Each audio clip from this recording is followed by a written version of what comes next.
Hello दोस्तों, good morning. स्वागत है आपका यूपी प्रीलिम्स 2023 टेस्ट सीरीज में। अब तक हम तीसरा टेस्ट चल रहा है। इसके 100 क्वेश्चन कंप्लीट हो चुके हैं। आज हम 101 से 150 क्वेश्चन तक कंप्लीट करेंगे। चलिए शुरू करते हैं। 101 नंबर क्वेश्चन है, भारत सरकार की राजकोषीय नीति में निम्न में से कौन सा उद्देश्य नहीं की बात करी है। ठीक है, नहीं है। तो ऑप्शन नंबर 1 है पूर्ण रोजगार। ये तो राजकोषीय नीति में आता है बिल्कुल। मूल्य स्थिरता भी आता है। अंतर्राज्यीय व्यापार का नियमन ये नहीं आता, मतलब ऑप्शन नंबर सी करेक्ट होगा।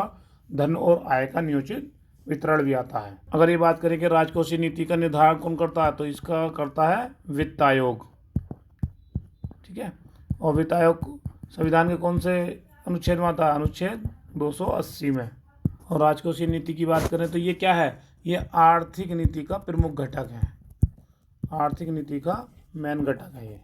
ठीक है, जो सरकार की आय और व्यय, ठीक है, आय और व्यय की गुणात्मक और मात्रात्मक सूचक भी है। ठीक है, अगला क्वेश्चन देखते हैं। राजस्व घाटे की अपेक्षा राजकोषीय घाटा सदैव क्या रहेगा? राजकोषीय घाटा हमेशा अधिक रहता है, क्योंकि अगर राजस्व घाटे की बात करें तो कुल राजस्व प्राप्ति और व्यय का अंतर रहता है, और इसमें व्यय ज़्यादा होगा तो और प्राप्ति कम होगी तो व्यय माइनस प्राप्ति, इसका मतलब राजस्व घाटा आ जाएगा। तो मतलब इसे लिख देंगे व्यय माइनस प्राप्ति। और अगर राजकोषीय घाटे की बात करें तो इसमें होगा कुल व्यय माइनस राजस्व प्राप्तियाँ। जो ये प्राप्तियाँ, राजस्व प्राप्तियाँ और उधार को छोड़कर, मतलब ये चीज़ कम हो गई, ये कम हो गई तो माइनस कम होगा तो व्यय ज़्यादा होगा। इसका मतलब राजकोषीय घाटा हमेशा ज़्यादा रहता है। इसका एक क्रम देख भी लेते हैं कि राजकोषीय घाटा हो गया एक तो ज़्यादा, उसके नाम राजस्व घाटा हो गया, फिर राजस्व घाटा से प्राथमिक घाटा उससे कम होता है, क्योंकि इंटरेस्ट रेट को, अगर इंटरेस्ट को घटाते हैं राजकोषीय घाटा से तो क्या बचेगा? प्राथमिक घाटा बचेगा, जो कि करंट गवर्नमेंट का के स्टेटस को बताता है। ठीक है, अगला क्वेश्चन देखते हैं। सामान्य रूप से भारत में प्रति 5 वर्ष के बाद वित्त आयोग की नियुक्ति की जाती है। वित्त आयोग की नियुक्ति क्यों की जाती है? केंद्रीय अनुदान, या ऑप्शन नंबर डी इसका करेक्ट आंसर है। केंद्रीय अनुदान और संघ के राजस्व में, ठीक है, संघ के राजस्व में राज्यों का अंश निर्धारित करने के लिए। ठीक है, और वित्त आयोग की बात करें तो वित्त आयोग 280 आर्टिकल में दे रखा है। हाल ही में 15वें वित्त आयोग की स्थापना की गई है।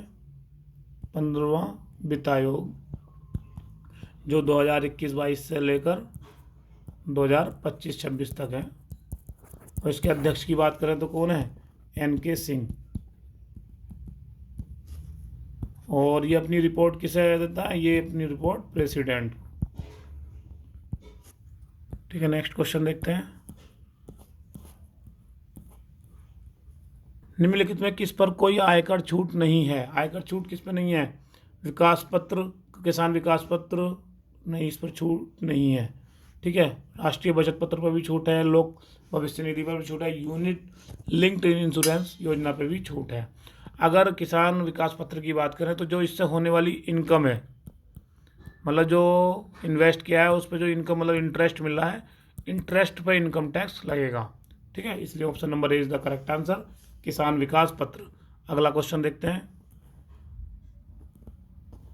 निम्नलिखित में से 5 वर्षीय योजनाओं में मुख्य ध्येय क्या है? संपोषणी वृद्धि। तो संपोषणी वृद्धि किसका था? 12 का था। उसमें क्या क्या दे रखा था? तीव्रतर, धारणीय एवं अधिक समावेशी विकास।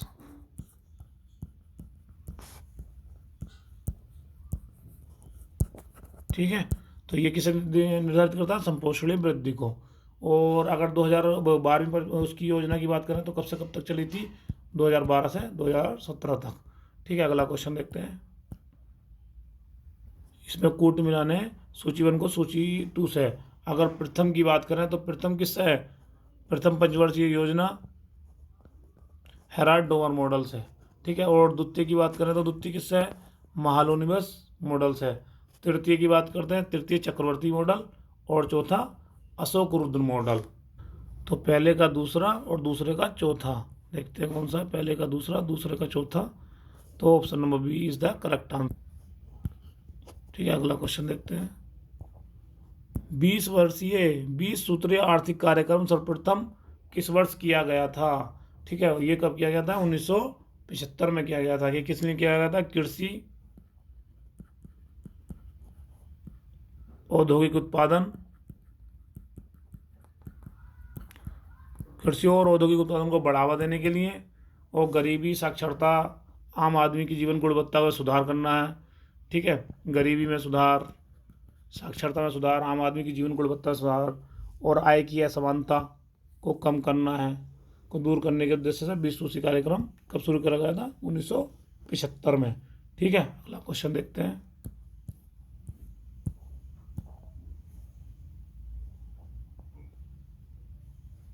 कथन और कारण है। ऑपरेशन ट्विस्ट के अंतर्गत आरबीआई के एक ही समय में अल्पकालीन प्रतिभूतियों को बेचकर दीर्घकालीन प्रतिभूतियों को खरीदता है।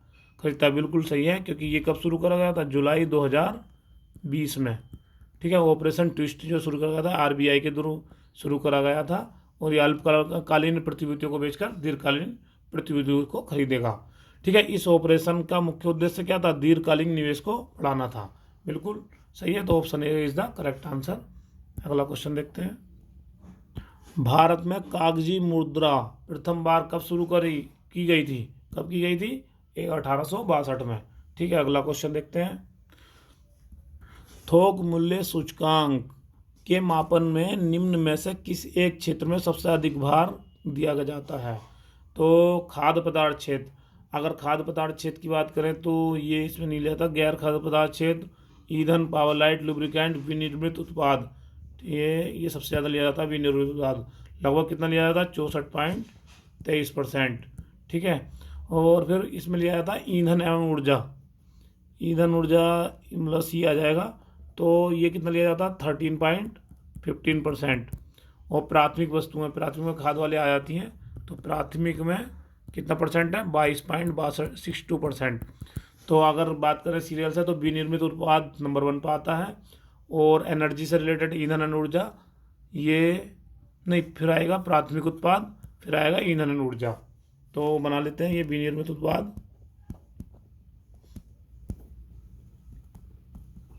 उसके बाद आएगा प्राथमिक वस्तुएं, उसके बाद आएगा ईंधन। ठीक है, WPI की बात कर लेते हैं थोड़ी। WPI की बात करें तो ये कब शुरू हुआ था? 10 जनवरी 1942 को। ठीक है, अगर इसकी बात करेंगे, इसका आधार वर्ष चेंज किया था लगभग मई 2017 में। इसका आधार वर्ष 2004 से 5 बदलकर 2011 और 12 रख दिया था। ठीक है, और WPI मतलब थोक मूल्य सूचकांक क्या है? एक मूल्य सूचकांक है जो चुनी हुई वस्तुओं के सामूहिक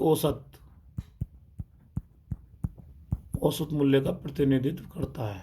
ठीक है, और इसमें लगभग 697 वस्तुएं हैं। अगला क्वेश्चन देखते हैं। सिडबी की स्थापना की गई है। ये किस लिए की है? लघु स्तरीय उद्योगों को वित्त प्रदान करने हेतु सिडबी की स्थापना की गई थी 2 अप्रैल 1990 में। ठीक है, और इसके हेडक्वार्टर की बात करें तो इसका हेडक्वार्टर कहाँ है? लखनऊ। ठीक, ध्यान रखना है कि सिडबी किस लिए? लघु स्तरीय उद्योगों को वित्त प्रदान करने के लिए 2 अप्रैल 1990 को की गई थी। हेडक्वार्टर लखनऊ। प्रतिछाया बैंकिंग से क्या है? तो प्रतिछाया बैंकिंग क्या है? गैर बैंकिंग। देखो, प्रतिछाया की बात की है, ठीक है, मैन की बात नहीं है, तो बैंकिंग तो होगा नहीं। तो ये गैर बैंकिंग वित्तीय संस्थाओं द्वारा वित्तीय तथा अन्य गतिविधियां संपन्न करने के लिए। तो option number B is the correct answer. अगर ये बात करी जाए कि प्रतिछाया बैंकिंग का सर्वप्रथम नाम शब्द किसने लिया था? Paul Macaulay.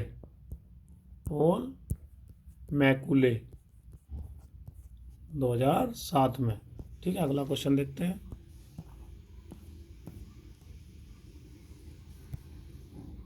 निम्न में से कौन भारतीय रिजर्व बैंक का एक कार्य नहीं है? ठीक है, अगर नहीं की बात करिए तो शाख नियंत्रण बिल्कुल करता है। अनुसूचित बैंकों के शिखर संस्था के रूप में भी करता है। मौद्रिक नीति बनाता है। शाख सृजन नहीं करता। इसका मतलब डी इसका करेक्ट आंसर हो जाएगा। शाख सृजन कौन करता है? वाणिज्यिक बैंक करते हैं। ठीक है, आरबीआई की बात करें तो इसकी स्थापना कब हुई थी? 1 अप्रैल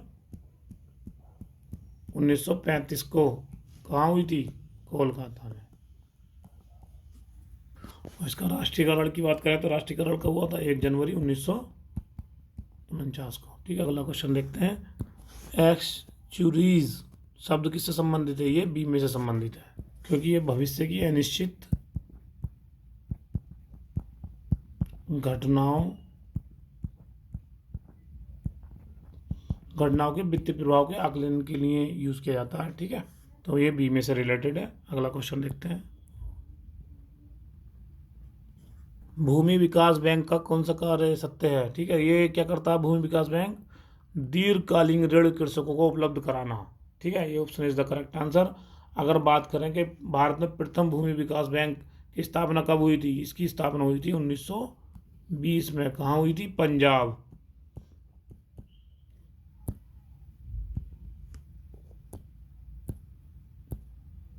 ठीक है, पंजाब में। और पंजाब में कहाँ? झांग में। ठीक है, इसे ध्यान रखना, भूमि विकास बैंक। अगला क्वेश्चन देखते हैं। निम्न में से मानव विकास सूचकांक की बात हो रही है कि इसमें क्या नहीं है? स्वास्थ्य एंड पोषण, यही इसका कि पोषण है नहीं, स्वास्थ्य पोषण तो इस यही ऑप्शन इसका करेक्ट है, क्योंकि प्रति व्यक्ति आय भी यूज होता है, और जन्म के साथ जीवन प्रत्याशा भी, और सकल नाम निवेश एनरोलमेंट दर भी होती है। ठीक है, अगला क्वेश्चन देखते हैं। अगर मानव विकास सूचकांक की बात कर लेते हैं तो ये किसके द्वारा दिया जाता है? यूएनडीपी के द्वारा। वो कब से दिया जाता है? 1990 से। इसका विकास किसने किया था? अर्थशास्त्री थे महबूब हक, पाकिस्तान के थे महबूब उल हक के द्वारा। ठीक है, और ये तीनों सूचकांक लिए गए थे। ठीक है, अगला क्वेश्चन देखते हैं। संगम योजना का मुख्य उद्देश्य क्या है? ये विकलांगों के कल्याण की वृद्धि करना। बिल्कुल, ये option is the correct answer है। अगर इसकी बात करें कि विकलांगों के कल्याण में वृद्धि हेतु इसकी स्थापना कब की गई थी? इसकी स्थापना की गई थी 15 अगस्त 1996 में। इस योजना के अंतर्गत अलग अलग गांव, ठीक है, अलग अलग गांव के विकलांगों को इकट्ठा करा जाता था। ठीक, अलग अलग गांव के विकलांगों को इकट्ठा करके 15,000 रुपये वित्तीय सहायता दी जाती थी। ठीक है, और ये काफ़ी दिनों से चल रहा है, 1996 से। अगला क्वेश्चन देखते हैं। जनगणना 2011 के अंतिम आंकड़ों पर आधारित सर्वाधिक जनसंख्या वाले 4 राज्यों का सही अवरोही क्रम, ठीक है, घटता हुआ क्रम लिखना है। तो सबसे ज़्यादा उत्तर प्रदेश में, उत्तर प्रदेश के बाद महाराष्ट्र में, महाराष्ट्र के बाद बिहार, बिहार के बाद वेस्ट बंगाल में। तो A option is the correct answer. ठीक है, अगला क्वेश्चन देखते हैं। निम्नलिखित में से, निम्न वर्षों में से किस वर्ष को महान विभाजक वर्ष कहा गया है? और जिसके बाद पश्चात भारत की जनसंख्या में निरंतर एवं तुरंतर वृद्धि रही। ये दोनों चीज़ें याद रखनी है कि महान विभाजन वर्ष के बाद निरंतर एवं त्वरित वृद्धि दर्ज की गई। और ये कब महान विभाजन वर्ष रहा? 1921 में। कितना ऋणात्मक रहा था इसमें? 0.31%। ठीक है, अगला क्वेश्चन देखते हैं। जनसंख्या 2011 के अनुसार भारत में लिंगानुपात कितना है? भारत में लिंगानुपात है 943। देख लेते हैं ऑप्शन। 940, 950, 960, मतलब डी ऑप्शन करेक्ट है। अगला क्वेश्चन देखते हैं। 2011 के अनुसार भारत में के निम्नलिखित राज्यों में से प्रति 100 बालिकाओं, ठीक है, और 0 से 6 वर्ष की संख्या के अलावा बालकों की संख्या सर्वाधिक है? ये है हरियाणा में, मतलब 100 बालिकाओं पर 120 बालक हैं 0 से 6 वर्ष के बीच। ठीक है, अगला क्वेश्चन देखते हैं। अब भारत में साक्षरता में सर्वाधिक प्रतिशत वृद्धि देखी गई है, इसमें 1991 से 2001 के बीच, और 2001 से 2011 में दशक में भी लगभग 8.20 की वृद्धि हुई है। ठीक है, अगला क्वेश्चन देखते हैं। पर्यावरण से क्या अभिप्राय है? भूमि, जल, वायु, पौधे एवं पशुओं की प्राकृतिक दुनिया जो इनके चारों ओर अवस्थित अस्तित्व में है। बिल्कुल ठीक है। उन संपूर्ण दशाओं का योग जो व्यक्ति को एक समय बिंदु पर घेरे हुए रहती है। ये भी ठीक है। भौतिक, जैविक एवं सांस्कृतिक तत्वों की अंतःक्रियात्मक व्यवस्था जो अंत्य संबंधित होती है। ये भी ठीक है, मतलब D option is the correct answer. उपरोक्त सभी ठीक हैं। और पर्यावरण संरक्षण अधिनियम की बात करें तो ये कब हुआ था? 1986 में। ठीक है, अगला क्वेश्चन देखते हैं। धारणीय कृषि का अर्थ है आत्मनिर्भरता नहीं, विश्व व्यापार WTO के मानकों के अंतर्गत कृषि के निर्यात और आयात कर सकना नहीं, भूमि का इस प्रकार प्रयोग कि उसकी गुणवत्ता अक्षुण्ण बनी रहे। बिल्कुल ठीक, option number C is the correct answer. क्योंकि धारणीय कृषि का क्या अर्थ है कि भूमि का इस प्रकार प्रयोग कि उसकी गुणवत्ता अक्षुण्ण बनी रहे। ठीक है, ये पर्यावरण सिद्धांतों को ध्यान में रखकर की जाती है, जो कि भावी पीढ़ी मतलब भविष्य के उत्तरदायित्व को बोझ से बना के रखती है। ठीक है, अगला क्वेश्चन देखते हैं। UNEP का मुख्यालय कहाँ अवस्थित है? UNEP का मुख्यालय कहाँ है? केन्या में। केन्या की राजधानी नैरोबी में। अगर UNEP की बात करें तो कब स्थापना हुई थी इसकी? 1972 में, मतलब UNFCCC के साथ। ठीक है, और इसके क्षेत्रीय कार्यालय भी हैं अन्य देशों में। ठीक, अगला क्वेश्चन देखते हैं। निम्न में से कौन पर्यावरण संतुलन के संरक्षण से संबंधित है? पर्यावरण संतुलन की बात कर रहा है। ठीक है, वन नीति बिल्कुल है, पर्यावरण सुरक्षा अधिनियम 1986 बिल्कुल है, औद्योगिक नीति भी होगी, और शिक्षा नीति, चारों है, मतलब D option is the correct answer. ठीक है, अगला क्वेश्चन देखते हैं। ग्रीन वाश इंगित करता है, ग्रीन वाश झूम खेती की प्रोन्नति नहीं, नदी जल की शुद्धिकरण नहीं, हरियाली हटाना नहीं, पर्यावरण संरक्षण का झूठा वादा करना। D option is the correct answer. क्योंकि ये क्या कहता है कि कोई भी संगठन हो जो उपभोक्ताओं से ये कहकर बगलाता है कि उसका उत्पाद और उद्देश्य नीतियां पर्यावरण के अनुकूल हैं।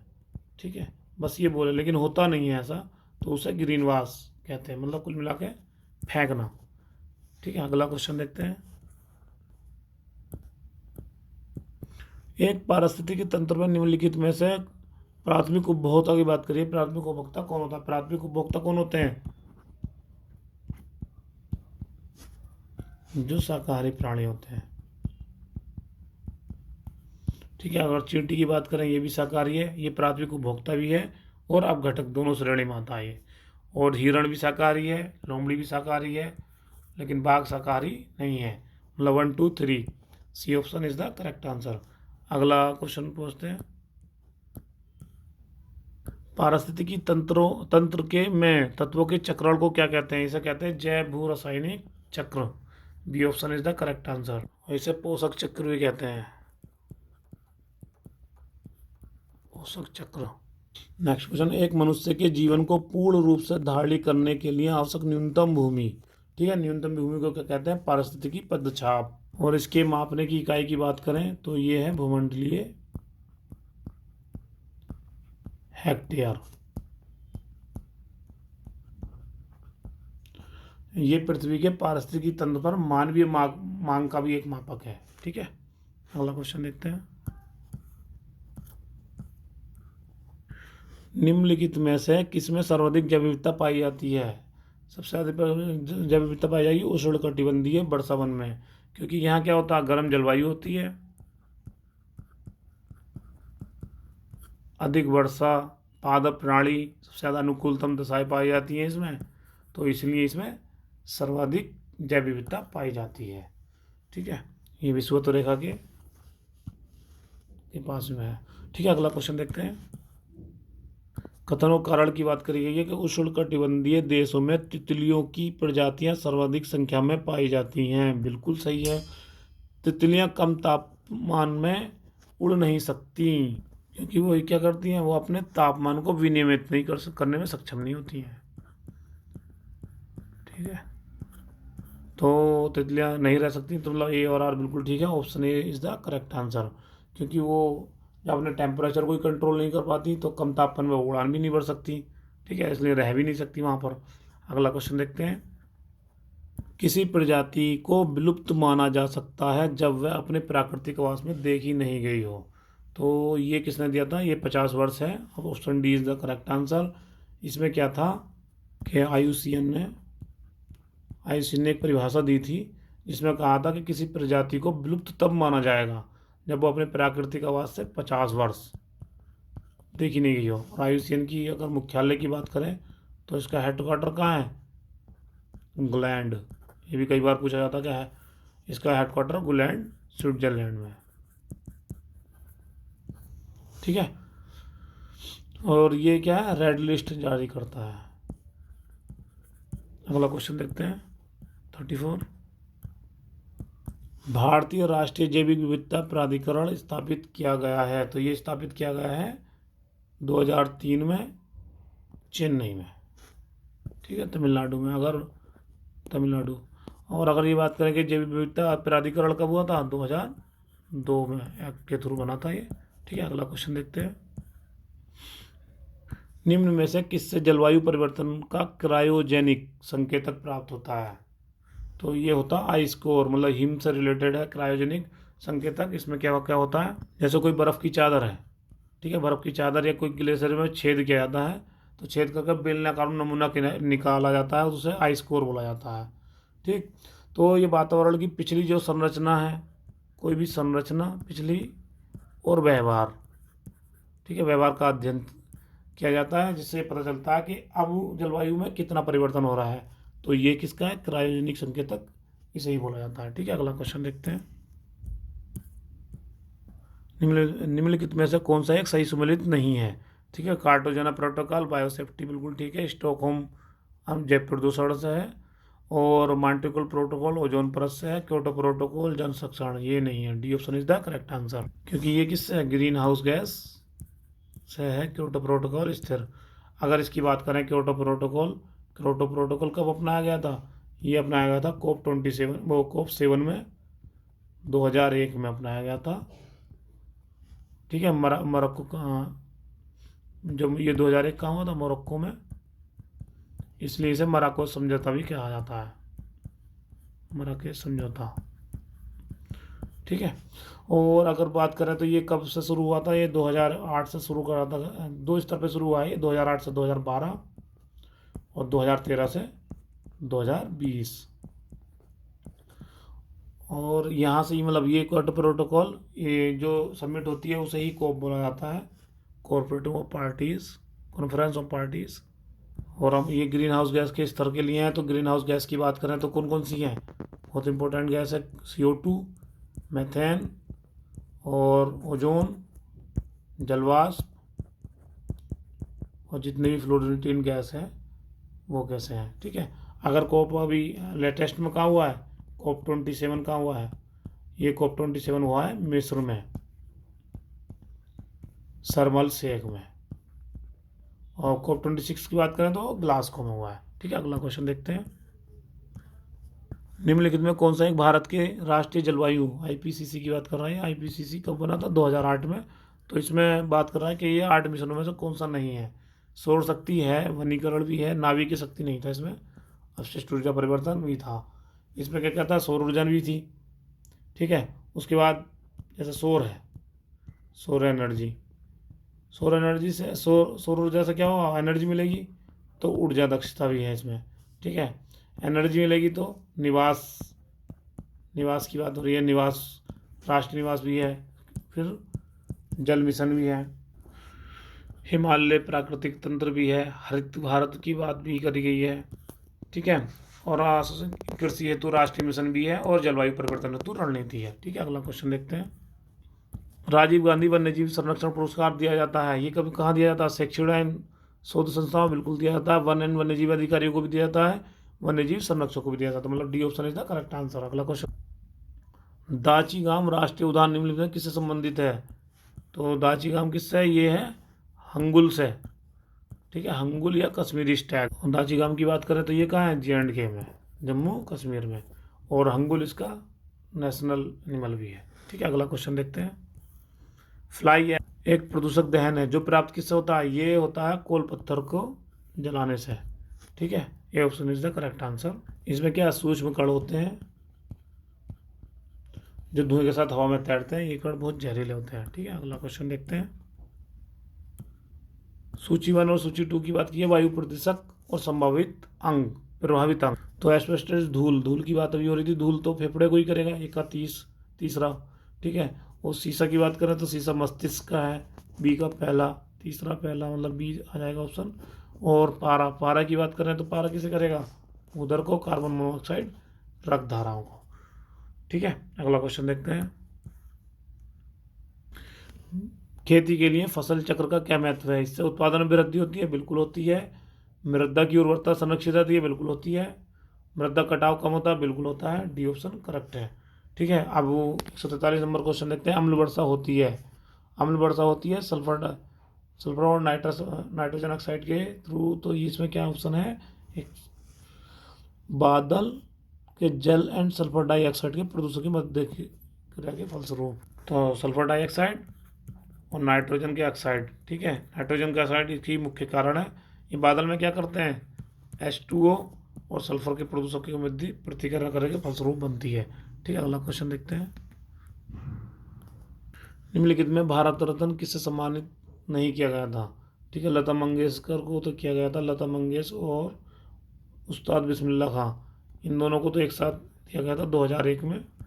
और पंडित रविशंकर को कब दिया गया था, 1999 में। और पंडित जसराज को नहीं दिया गया था। ठीक है, अगला क्वेश्चन देखते हैं। नीचे महिलाओं के परंपरागत परिधानों और राज्यों की सूची दी गई है, इसमें सम्मिलित नहीं है बताया गया है।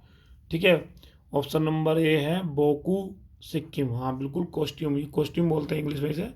बोक्यू कहाँ का है, ये सिक्किम का, बिल्कुल सही है। मेखला असम का, ये भी सही है। मुंडू छत्तीसगढ़ का, नहीं, मुंडू कहाँ का है, ये केरल का, लस्सी ऑप्शन सही है, मुंडू केरल का है। और फेरन कहाँ का है, कश्मीर का। ठीक है, अगला क्वेश्चन देखते हैं। क्षेत्र और व्यक्ति के नाम दे रखे हैं, तो हिंदी साहित्य किससे रिलेटेड है, रस खान, बिल्कुल ठीक है। उर्दू ज्ञानचंद जैन, बिल्कुल ठीक है। संगीत और नृत्य कला सविता देवी, ये भी ठीक है। चित्रकला सतीश चंद्र। 1 2 3 4, तो ऑप्शन देख लेते हैं इसके, 1 2 3 4, मतलब option number A is the correct answer. ठीक है, अगला क्वेश्चन देखते हैं। भारतीय वास्तुकला में सुर की प्रारंभ हुआ, ये कब हुआ, ये कुशाणों द्वारा हुआ। क्योंकि मथुरा में जो 5 स्तर की खुदाई हुई थी, उसके तीसरे स्तर, ठीक है, 5 स्तर की खुदाई हुई थी, तो उसका तीसरा और 5वें स्तर पर सुर के निर्माण के साक्ष्य मिले हैं। और मथुरा में सभी कुशाण कब होता था, सुर्की का प्रयोग कुशाण काल के दौरान ही प्रारंभ हुआ था। ठीक है, अगला क्वेश्चन देखते हैं। सुविख्यात ठुमरी गायिका गिरिजा देवी का संबंध है। ठीक है, ये किसका संबंध है, बनारस घराने से, ये ऑप्शन करेक्ट है। ये क्या करती हैं, शास्त्रीय एवं उपशास्त्रीय संगीत का गायन करती हैं। ठीक है, और 24 अक्टूबर 2017 में इनकी मृत्यु हो गई थी। अगला क्वेश्चन देखते हैं। चित्रगुप्त स्वामी का मंदिर, चित्रगुप्त, ठीक है, एकमात्र मंदिर है, वो कहाँ है, ये है कांची में, जिसे एकमात्र चित्रगुप्त का एकमात्र मंदिर माना जाता है। ठीक है, तो चित्रगुप्त को क्या कहा जाता है, चित्रगुप्त को कहा जाता है कायस्थों का देवता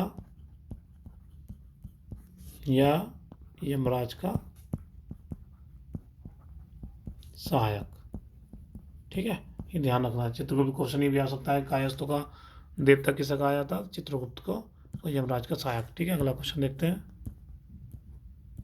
निम्नलिखित में हिंदी रचनाओं में से कौन सी पहले लिखी गई थी। तो अगर इंद्रावती की बात करें तो इंद्रावती तो नूर मोहम्मद ने लिखी थी। कब लिखी थी, 1744 में। ठीक है, अगर पद्मावत की बात करें तो मलिक मोहम्मद जायसी ने लिखी थी, मलिक मोहम्मद जायसी 1540 में। ठीक है, और मधुमालती की बात करें तो मधुमालती कब लिखी गई थी, 1543 में मंजन के थ्रू। और अगर मृगावती की बात करें तो मृगावती 1503 में, ये कुतुबन के थ्रू।